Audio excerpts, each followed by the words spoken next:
저는 경기도에 살고 있는 30대 중반 여자입니다. 3년 전 자기 자식은 귀하면서 남의 집 귀한 딸은 종처럼 부려먹는 시모에게 한 방 제대로 먹이고 이혼해버렸는데요. 이혼을 해버리고 나니 이렇게 속 시원한 걸 그깟 이혼이 뭐라고 또 사랑이 뭐라고 그렇게 아닌 걸 참고 살았나 모르겠네요. 어쨌든 지금 이혼해서 더없이 만족스러운 삶을 살고 있으니 다 잘된 일이겠죠? 그러면 제 결혼 생활과 이혼에 관한 이야기를 시작해 보겠습니다. 저와 남편은 처음 소개팅으로 만나게 되었어요. 소개팅으로 만나 결혼까지 하게 된 그저 평범한 결혼이었어요. 그렇게 물 흐르듯 시간이 흘러갔고 저희는 어느새 결혼한 지 2년 차가 된 부부가 되었어요. 남편과 사이는 그럭저럭 괜찮은 편이었는데 단 한 가지, 저희 사이에 시누이만 끼었다 하면 다툼이 일어나곤 했어요. 처음부터 남편이 시누이 편만 들었던 건 아니었어요. 처음에 남편은 제 편만을 들어주며 시누에게 내 마누라 괴롭히지 마, 닭살이 돋는 말도 많이 하곤 했는데 시누이가 꽤 사는 집에 시집을 가며 변하기 시작하더라고요. 그 이유는 시누이가 알게 모르게 남편의 일에 도움을 주기 때문이었는데 시누이는 자기 남편을 살살 구슬려 남편의 일에 대해 조언도 하게 해주고 이런저런 도움을 주었다고 하더라고요. 그 덕에 남편은 언젠가부터 이런 말을 달고 살더라고요. 나 매형이 조언해준 덕분에 이번 사업 따는 거 알고 있지? 알고 보니 우리 거래처 사장도 매형이랑 아는 사이라고 하는 것 같더라. 누나한테 조금만 더 잘 보이면 내 인생 더 편해질 것도 같은데. 그러니까 당신도 누나한테 자꾸 뭐라고 하지 말고 잘 보여야 돼. 그런 도움을 받고 나니 남편은 다른 콩고물이라도 떨어질까 싶어 시누이에게 더 잘하기 시작했고 심지어는 눈치까지 살피더군요. 그러면서 자연스럽게 시누이와 제가 부딪히면 저를 홀대하기 시작했고요. 저 역시 시누이에게 무조건 막대한 건 아니었어요. 저 역시도 남편에게 도움을 주니 어떻게 해서든 잘 지내보려고 했었지만 시누이가 저에게 하는 짓거리는 정말이지 참을 수 없을 만큼 치졸하고 사람 약을 올리는 행동이었어요. 시누이가 처음 저를 화나게 했던 것은 제 물건을 말도 없이 망가뜨리거나 가져가는 행동이었어요. 신혼집에서 가까운 곳에 살던 시누이는 이런저런 이유를 대며 저희 집에 오곤 했는데 사실은 제 물건을 가지고 가려고 그렇게 자주 왔나 싶을 정도로 제 물건을 묻지도 따지지도 않고 마구잡이로 가져가곤 했어요. 큰 건 가방부터 시작해서 작은 건 액세서리용 귀걸이까지 가져갔는데 비싼 건 비싸니 말이라도 꺼낸다고 하지만 몇천 원짜리 액세서리는 말도 못하고 속에서 열불만 터지기 일쑤였어요. 그래도 그때는 남편이 제 편을 들어주곤 했습니다. 아직도 기억나는 사건이 있어요. 시누이는 그날도 저희 집에 방문했고 급하게 집으로 간다며 집을 나서려고 하더라고요. 딱 보아도 지나치게 큰 가방에 무언가를 잔뜩 넣고 말이죠.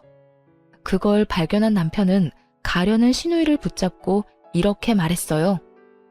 누나, 뭘 또 가져가는 거야? 내가 뭘 가져간다고 그래. 생사람 좀 잡지 마. 제대로 좀 숨기거나 그런 말을 해. 누나 가방 지금 터질 것 같다고. 제발 그러지 좀 마라. 내가 집사람 보기 창피해 죽겠다고. 돈도 잘 버는 사람이 왜 그렇게 남 물건에 집착을 해? 왜 그렇게 남 물건을 가지고 가냐고. 내가 언제 해? 이건 그냥 예쁘길래 좀 빌려가는 거야. 한여름에 오리털 패딩 입을 일이 뭐 있다고 빌려간다는 말을 해? 그리고 빌려가는 것도 아니잖아. 빌려가는 건 주인한테 물어보고 가지고 가는 건데 누나 집사람한테 아무 말도 안 했잖아. 시누이가 가방 속에 숨긴 것은 다름 아닌 오리털 패딩이었어요. 그것도 더워서 절로 짜증이 나는 한여름에 말이죠. 시누이는 남편의 핀잔에 민망하면서도 화가 났는지 가방에 구겨 넣었던 패딩을 내팽개쳤어요. 치사하다 치사해. 더럽고 치사해서 안 가지고 간다고. 그래, 더럽고 치사하니까 앞으로도 좀 가지고 가지 마. 이렇게 제 편을 들어주던 남편이 참 든든했는데 어느새 남편은 제 편은커녕 형님 대변인 노릇만 하는 사람이 되었더군요.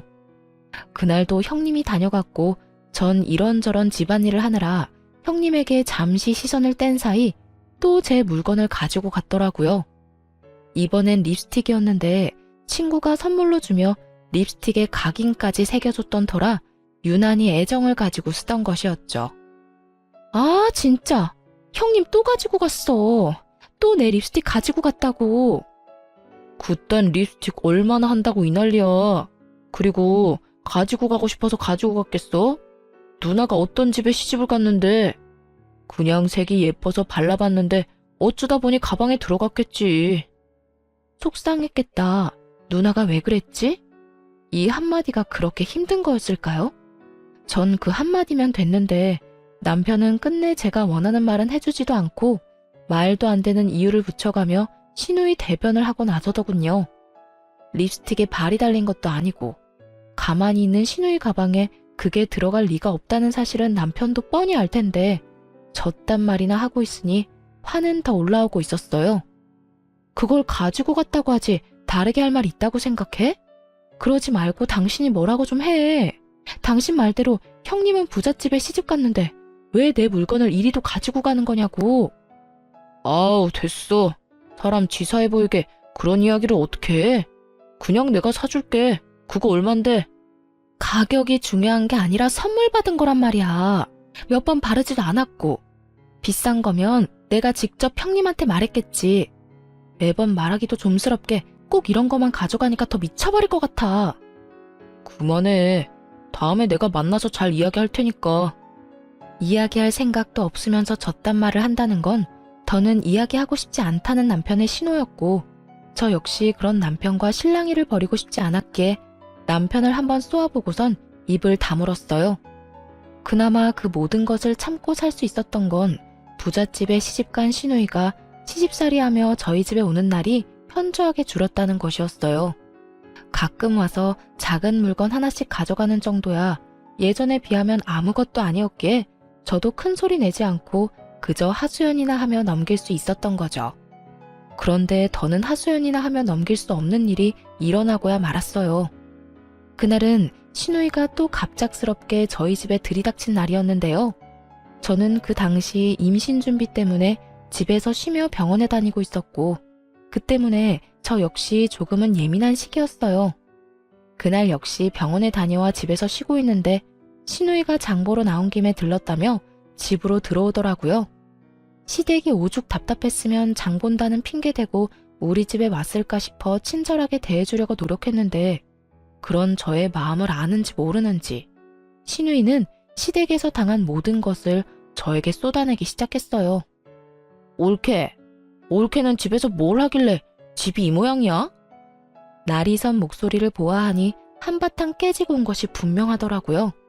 그렇지 않아도 앙칼진 시누이의 목소리가 2옥타브는 높아진 것 같았으니까요. 전 최대한 다툼을 피해보려 친절하게 대답하려 애썼어요. 집이 어떤데요? 어제 대청소했는데 제가 보기엔 깨끗한데요. 올케, 눈 나빠? 여기 머리카락 안 보여? 여기 머리카락 떨어져 있잖아. 시누이가 가리킨 쪽엔 긴 웨이브 머리카락이 떨어져 있었는데 대충 보아도 그건 시누이의 머리카락이었죠. 전 짧은 단발이었기에 저 길이의 머리카락이 떨어지려야 떨어질 수가 없었으니까요. 형님, 그건 형님 머리카락이잖아요. 그렇게 머리카락을 매만지니까 머리카락들이 버티겠어요? 그래? 어찌되었든 거슬리니까 얼른 치워. 어? 이거 못 보던 건데 새로 샀어? 시누이의 손가락의 끝엔 큰맘 먹고 퇴직금으로 산 명품 샌들이 있었고 전 순간적으로 아차 싶었어요.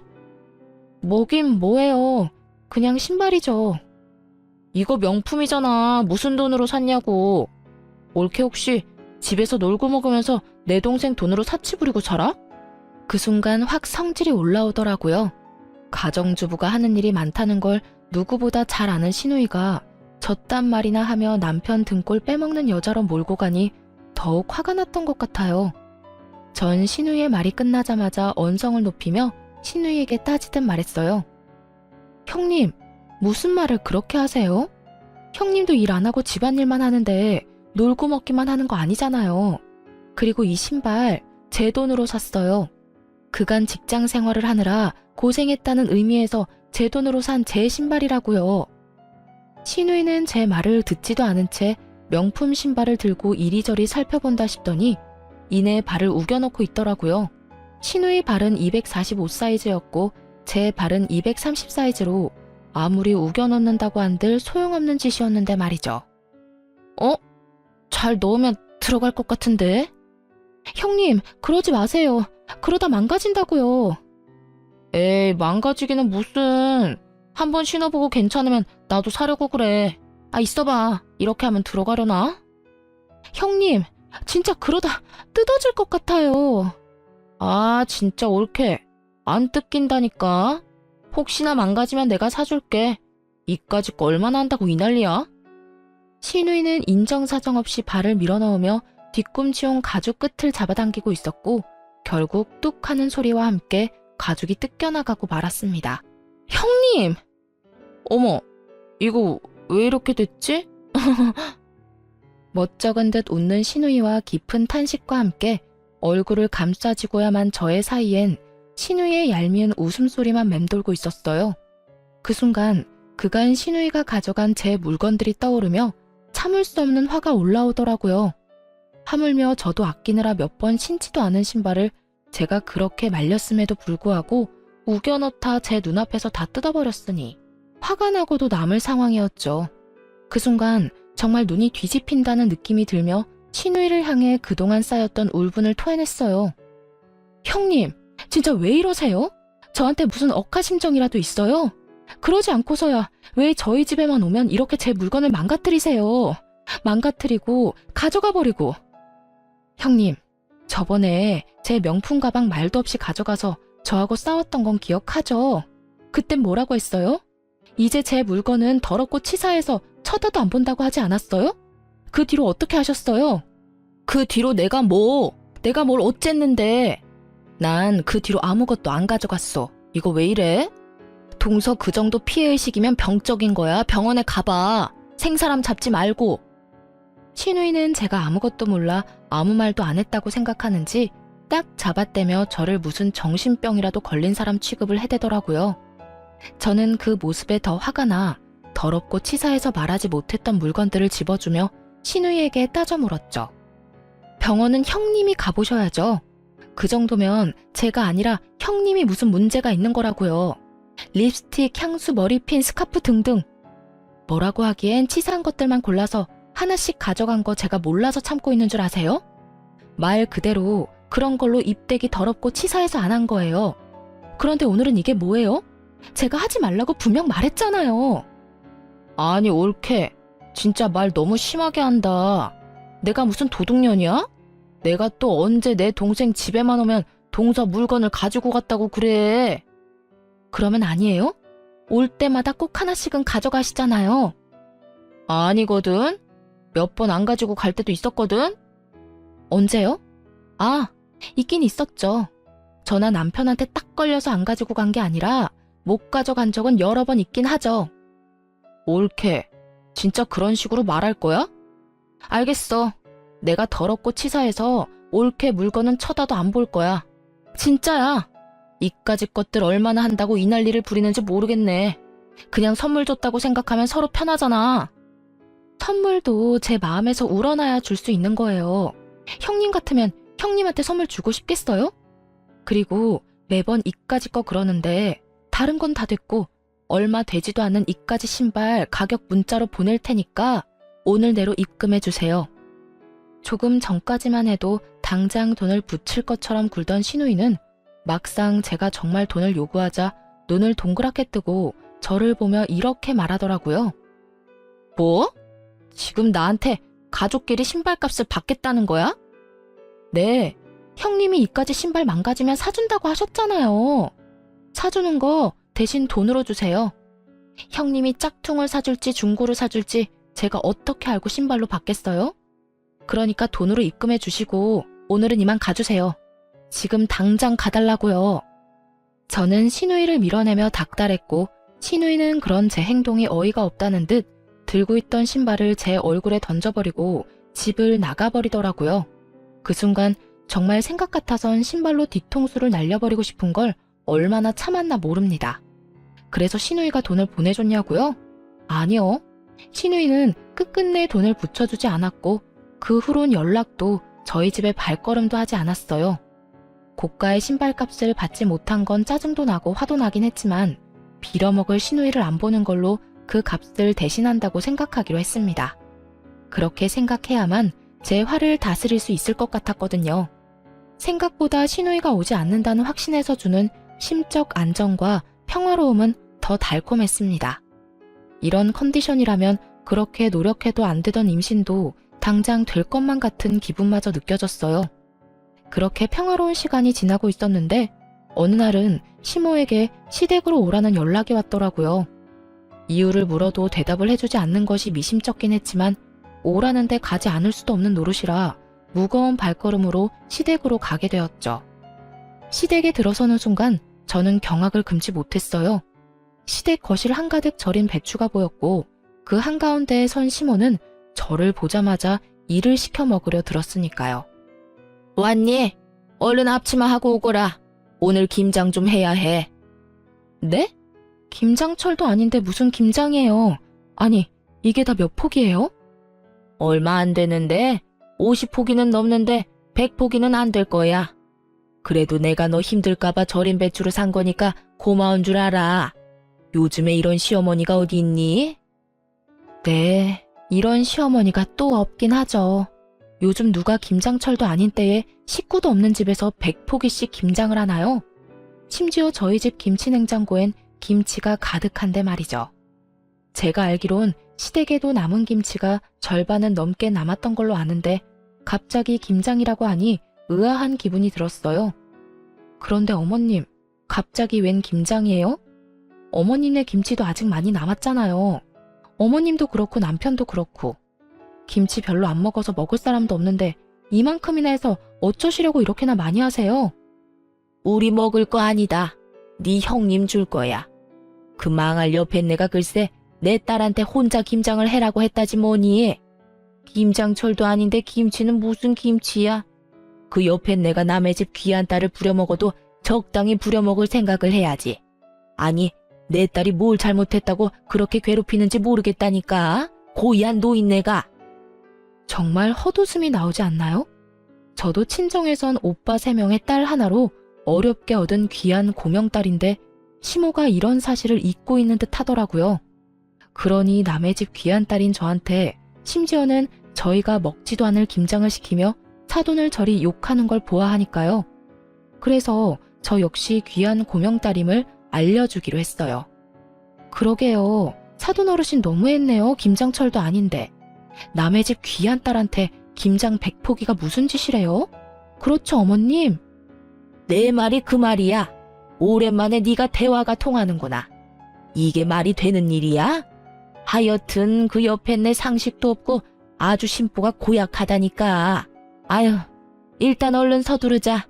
좀 있으면 네 형님 올 거야. 그 전에 우리가 대충 마무리해야 걔는 편히 쉬다가 가지. 그런데 어머님, 저도 저희 집 귀한 딸이에요.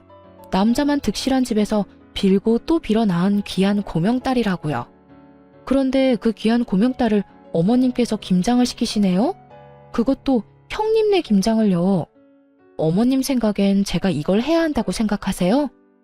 제 말을 들은 시모는 당황하기는커녕 누구보다 태연한 목소리로 이렇게 말하더군요. 넌 내 며느리지 않니? 당연히 해야지. 네 시누이랑 너랑 같니? 그 순간 아 하고 깨달음을 얻었어요. 더는 이렇게 살면 안 되겠다는 깨달음이었죠. 시모도 처음부턴 이러지 않았습니다. 물론 조금은 시집살이는 있었지만 남들 다 겪고 사는 선을 지키는 적당한 시집살이였어요. 그런데 형님이 시집을 가며 시모도 점점 변하기 시작하더니 잘못한 것도 없는 저를 못 잡아먹어 안달인 사람이 되더라고요.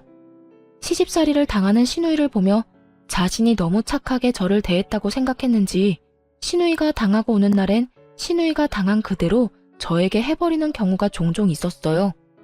그간에는 어떻게 해서든 참아보려고 했는데 더는 참을 수가 없는 지경이었죠. 어머님, 똥 묻은 개가 겨 묻은 개 나무란다는 말 아시죠? 그래, 알지. 그런데 그 말은 갑자기 왜? 지금 어머님한테 제가 하고 싶은 말이에요. 형님이 그리 아깝고 귀하다는 분이 왜 저는 그렇게 식모 부리듯이 부리세요? 사돈 어른이 고약하다고요? 어머님도 지금 만만치 않아요. 뭐? 너 지금 뭐라고 했니? 나보고 고약하다고 했니? 어디 그딴 옆에 내하고 같은 취급을 해? 아, 제가 실수했네요. 어머님은 사돈 어른보다 더 심해요. 진짜 기가 막혀서. 제가요, 내리사랑은 들어봤어도 내리김장은 듣도 보도 못했네요. 어떻게 형님 김장을 저한테 다 하라고 할 수가 있어요? 제가 무슨 혹은 줄 아세요? 제가 이 집 식모라도 되는 줄 아냐고요. 차라리 식모가 저보다는 낫겠네요. 식모는 월급이라도 받고 그동안 수고했다는 말이라도 듣는데 저는 오로지 욕만 먹으니까요. 어찌되었든 전 이 김장 절대로 못하니까 이 김치들 삶아 먹든 구워 먹든 형님이랑 둘이 함께 잘 해결해 보세요. 이년이 진짜 네가 시어미한테 못하는 말이 없어. 어디 시댁 무서운 줄 모르고 입에서 나오는 대로 뱉어내고 있는 게야. 그리고 네가 한다 만다 결정할 수 있는 문제라고 생각하는 거니? 너는 그냥 내가 시키면 그 입 뻥끗도 하지 말고 시키는 대로 다 하면 돼. 알겠어? 제가 어머님이 기르는 똥개라도 되는 줄 아시나 본데 동물도 어머님처럼 괴롭히면 확 물어버려요. 그건 아시죠? 그러니까 제가 마지막 예의 챙겨드릴 때 그만하세요. 더는 이런 취급 받고 살지 않을 거니까요. 뭐야? 너 지금 날 상대로 겁주고 있는 거냐? 감히 네가 시어머니인 나를? 아주 네 버르장머리가 하늘을 찌르는구나. 어디서 보고 배운 거 없이 이따위로 구는 거야? 시모는 그야말로 노발대발 화를 내고 있었고 저는 그러거나 말거나 집에 갈 채비를 하고 있었어요. 그 순간 시댁으로 시누이가 들어왔고 화를 내는 시모를 본다 싶더니 저에게 상황을 물어오더군요. 올케, 이게 무슨 상황이야? 우리 엄마 왜 저렇게 화가 난 거야? 절인 김치를 보고도 몰라서 묻는 거예요? 형님네 김장은 제발 형님 혼자 알아서 좀 하세요. 나이가 몇 살인데 무슨 일만 있으면 쪼르르 친정에 와서 징징거리는 거예요. 아니, 징징거리고 끝나는 문제면 몰라. 왜 애먼 사람까지 스트레스 받게 만드냐고요. 어쨌든 나는 이 김장 절대 못하니까 형님 혼자 알아서 잘하세요. 저는 바닥에 떨어져 있던 앞치마와 장갑을 시누이 손에 줘버렸고 시누이는 제가 준 장갑과 앞치마를 내려다보더니 이렇게 소리치더라고요. 아니, 내가 이걸 왜 해? 우리 엄마가 올케한테 하라고 시켰다며. 그러면 올케가 해야지.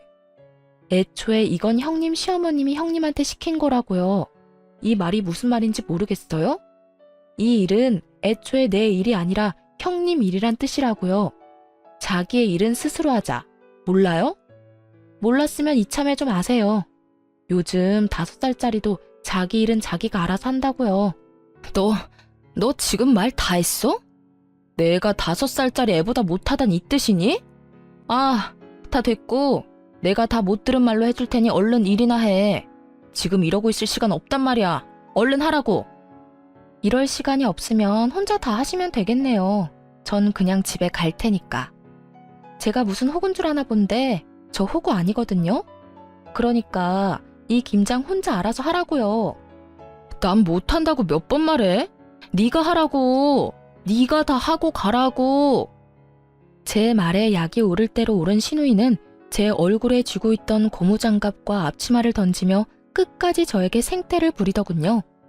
처음도 아니고 2번이나 시누이가 던진 물건에 얼굴을 맞아버리니 화가 치솟아 오르며 이대로 가만히 있으면 안 되겠다는 생각을 했어요. 도저히 말로 해선 들어먹을 것 같지 않다고나 할까요? 그래서 전 잘 절인 배추 한 포기를 시누이의 얼굴에 던져버렸습니다. 네, 그 막장 드라마의 한 장면처럼 말이죠. 야, 미친 게 지금 나한테 뭘 던지는 거야? 직접 맞아보고도 모르겠어? 왜? 한 포기 더 맞아볼래? 그러면 알겠어?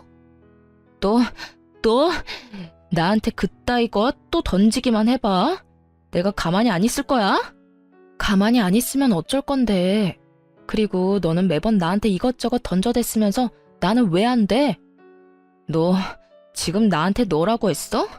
감히 하늘 같은 형님한테 반말을 해? 하늘 같은 소리 한다. 정신 좀 차려라. 하는 짓거리는 땅보다도 못한 짓을 하면서 하늘 대접은 받고 싶어 하는 게 말이 된다고 생각해? 야, 더 하고 싶은 말도 없고 네 얼굴 보고 싶지도 않으니까 다신 나 부르지도 말고 연락도 하지 마. 그리고 이 김장도 네가 알아서 해. 알겠어?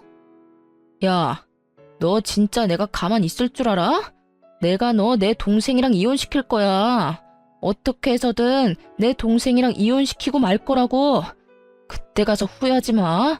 그때 가서 울고불고 매달려도 소용없다 이거야. 저는 끝까지 정신을 못 차리는 신우이에게 한마디 해주고 시댁을 나와버렸습니다. 나라고 가만히 있을 줄 알아? 너 한 번만 더 이딴 짓 시키면 내가 네 시댁에 찾아가서 그 잘난 사돈어른한테 네가 어떤 인간인지 다 말해줄 거야. 알겠어? 그때 가서 너나 후회하지 마. 나는 네가 내 앞에서 무릎 꿇고 울고불고 빌어도 눈도 하나 깜짝 안 할 거니까. 전 그대로 뒤를 돌아 집으로 돌아왔고 샤워를 한 후 소파에 앉아 화를 식히고 있었어요. 찬물로 샤워를 했는데도 얼마나 화가 났는지 열기가 식지 않더라고요. 가만히 앉아 아무리 생각해도 남편 놈은 시댁 편이나 들 것이 뻔했고 이제는 결정을 내려야 한다는 생각이 들었죠. 시댁 문제만 아니면 남편과 싸울 일도 없을 뿐더러 오히려 사이가 좋았던 편이라 이혼을 생각한 적은 있었지만 그건 다들 한 번씩은 하는 홧김에 잠시 해보는 생각일 뿐이었어요. 하지만 그런 일까지 겪고 나니 더는 이렇게 살고 싶지도 않았고 이 괴롭힘이 줄어들기는커녕 점점 심해질 것이 분명하니 이혼을 처음으로 진지하게 고민하고 또 생각하게 되었죠. 만약 남편이 이 순간의 행동을 똑바로 해준다면 시댁의 발길을 끊고 신우이와 연을 끊는 것으로 마무리하겠지만 그렇지 않다면 이혼해야 한다는 쪽으로 마음이 기울고 있었어요.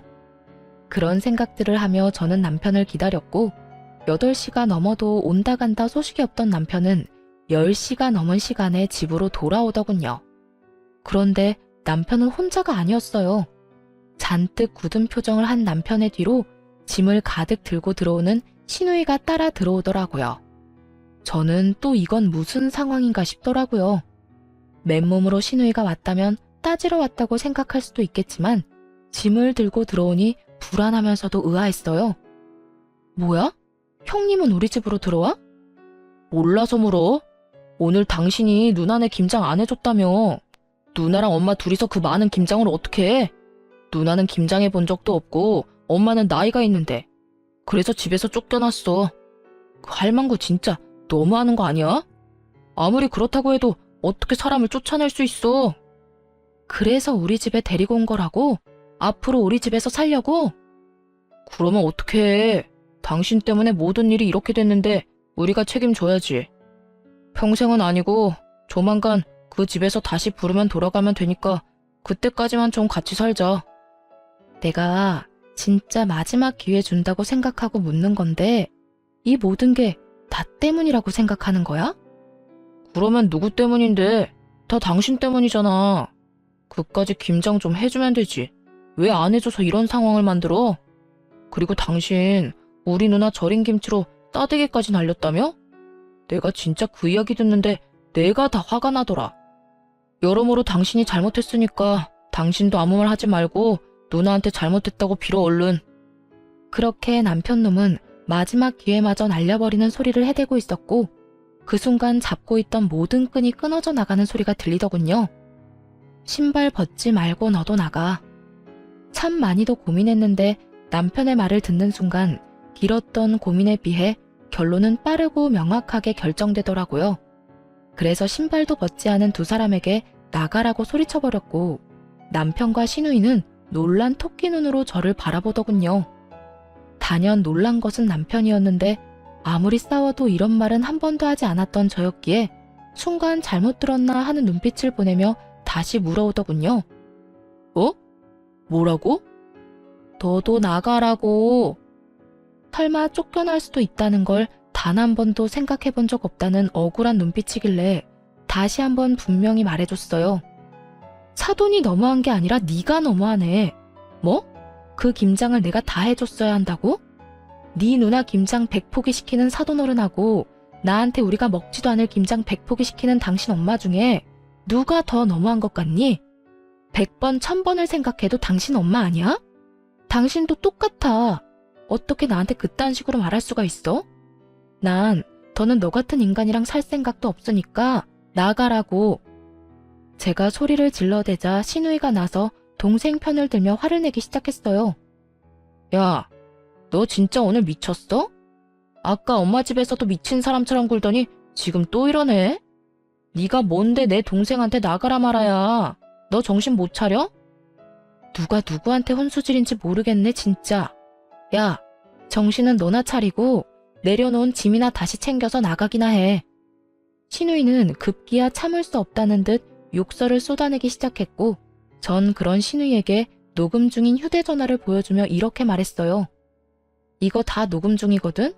그러니까 내 신발값은 너한테 받을 위자료로 대신할게. 무슨 뜻인지 알지? 내가 너한테도 소장 보낼 거란 이 말이야. 그러니까 그 잘난 시댁 도움을 받든 그 애틋한 친정 도움을 받든 해서 준비 단단히 해두는 게 좋을 거야.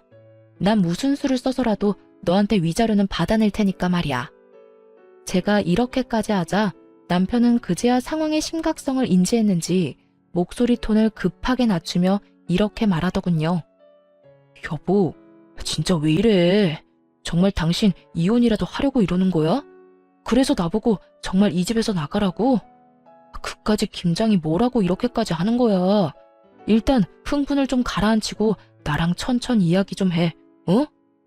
그까지 김장이 뭐라고 상황을 이렇게 만든 사람은 내가 아니라 당신 식구들이거든?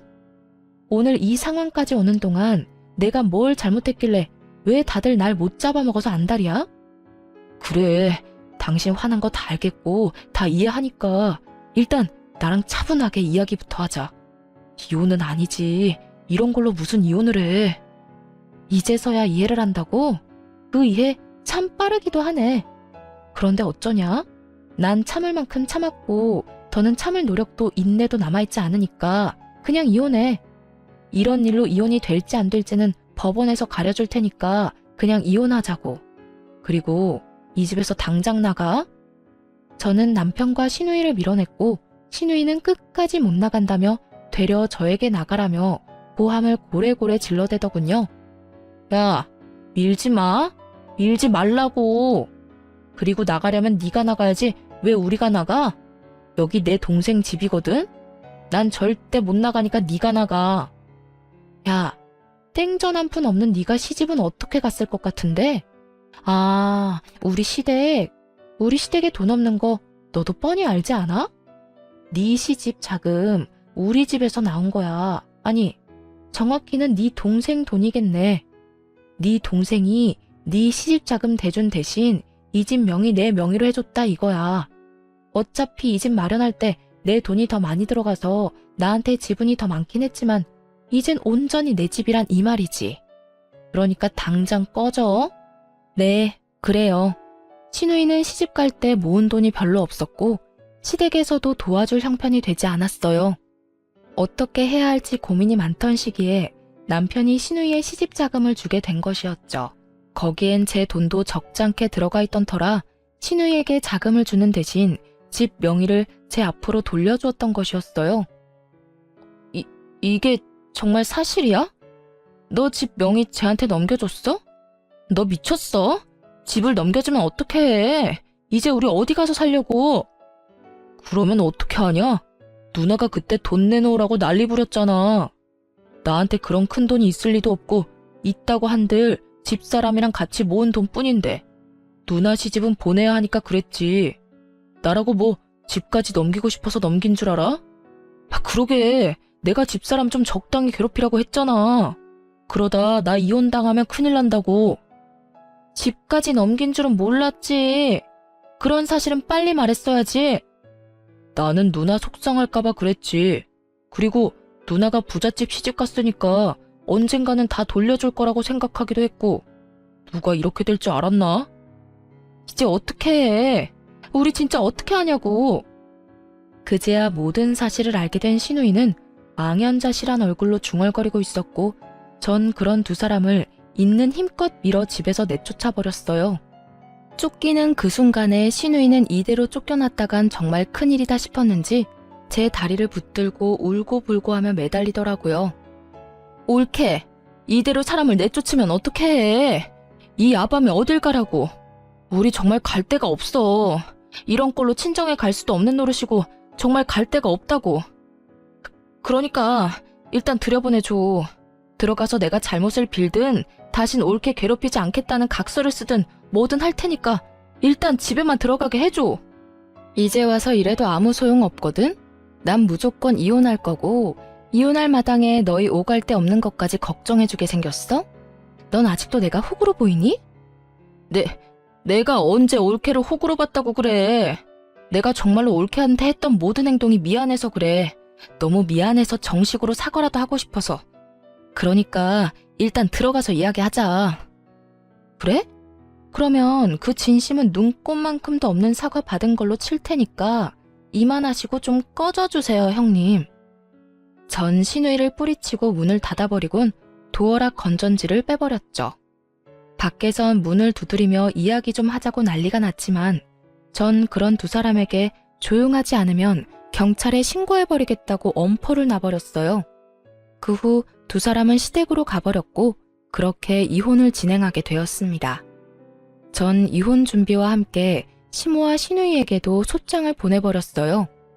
신우이에겐 대화 녹음 파일과 저에게 보내왔던 욕설 가득한 문자가 있었고 시모에겐 그간 저에게 보냈던 문자들이 가득했어요.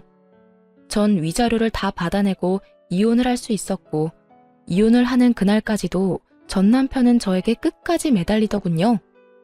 여보, 정말 이대로 이혼할 거야? 우리가 이혼할 이유가 없잖아. 우리 누나 아니면 싸울 일도 없었고 사이도 좋았잖아. 그런 우리가 왜 이혼해야 해? 그러니까 이혼하는 거야. 당신은 아무것도 모르니까.